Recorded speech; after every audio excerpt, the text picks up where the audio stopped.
আসসালামু আলাইকুম। Excel FX আমি মাসুম পারভেজ আপনাদেরকে আবারও স্বাগত জানাচ্ছি। কেমন আছেন সবাই?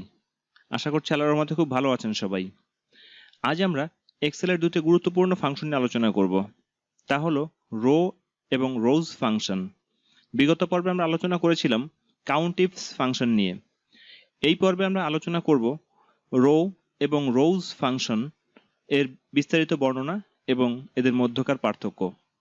তাহলে চলুন আমাদের বিস্তারিত আলোচনায় যাওয়া যাক।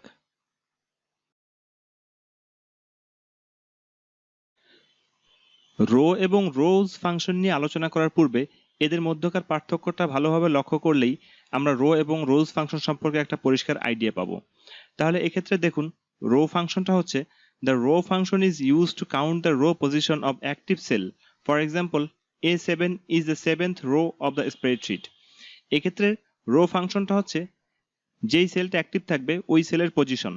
যেমন এখানে যদি আমরা একটা সেল সিলেক্ট করি, এক্ষেত্রে আমাদের C5 নাম্বার সেলটা সিলেক্ট করলাম। এক্ষেত্রে C5 সেলটা অ্যাক্টিভ সেল। এখানে লক্ষ্য করুন, এখানে দেখা যাচ্ছে C5, দ্যাট মিনস C5টা হচ্ছে অ্যাক্টিভ সেল।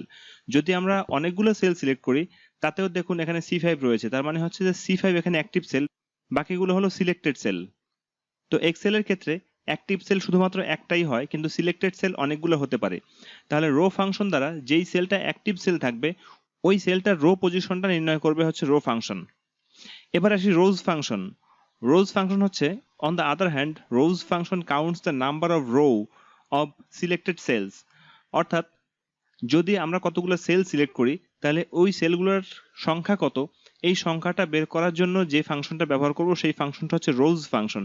যেমন এখানে একটা এক্সাম্পল ক্রিয়েট করে রেখেছি, A4 to A6 কন্টেইনস 3 রোজ। তার মানে যদি আমরা A4 থেকে A6 পর্যন্ত সিলেক্ট করি, তার অর্থ হচ্ছে এখানে 3টা রো আমরা সিলেক্ট করলাম। 4 নম্বর, 5 নম্বর এবং 6 নম্বর, এই 3টা রো আমরা সিলেক্ট করলাম। এই 3 আমরা যেই ফাংশন দ্বারা বের করব এটাই হলো রোজ ফাংশন।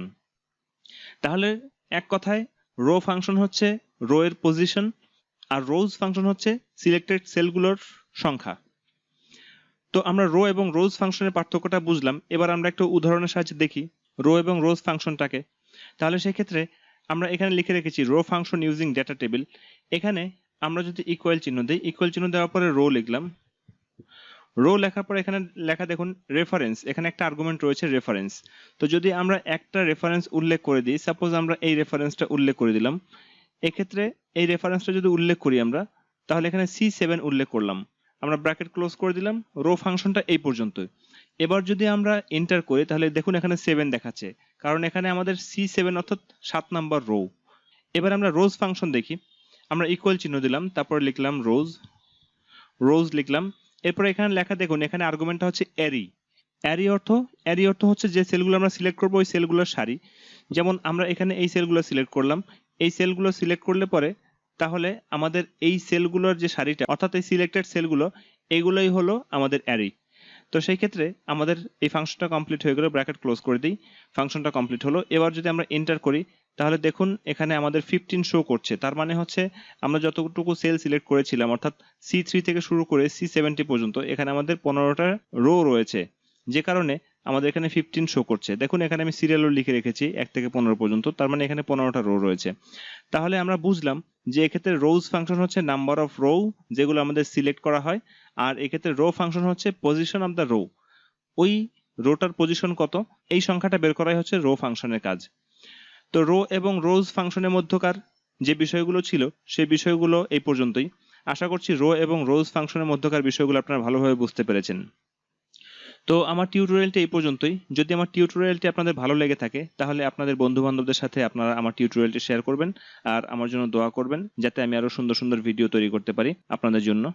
তো আপনাদের সবাইকে শুভেচ্ছা জানিয়ে আমি আমার টিউটোরিয়ালটি এখানে শেষ করছি। আসসালামু আলাইকুম ওয়া রাহমাতুল্লাহি ওয়া বারাকাতুহু।